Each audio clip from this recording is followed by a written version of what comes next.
இன்னைக்கு ஏதாவது ஒரு பாட்டு பாடுங்களேன். ஆயாவுக்காக பாடுவான். கண்மணி அன்போடு காதலன் நான் எழுதும் கடிதமே.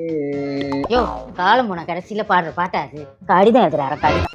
நான் எவ்வளவு பெரிய பாடகர் தெரியுமா? தமிழ் இசை பாடுவேன், கர்நாடக சங்கீதம் பாடுவேன், தாலாட்டு பாடுவேன், வெஸ்டர்ன் மியூசிக்கே பாடுவேன். அப்ப இதே பாட்டை கர்நாடக சங்கீதத்துல பாடுங்க பாப்போம். பாடுறா முருகேசா. கண்மணி அன்போடு அன்போடு அன்போடு அன்போடு தானே இந்த போறேன். நான் எழுதும் கடிதமே, நான் எழுதும் கடிதமே. யோ நிறுத்தியா?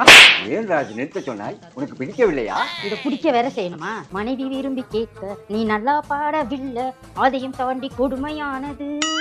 எங்க அந்த பாட்டு ட்ரெண்ட் ஆக்கி விட்டீங்க. எங்க ஐயா சும்மா இருக்க மாட்டேங்கிறாங்க.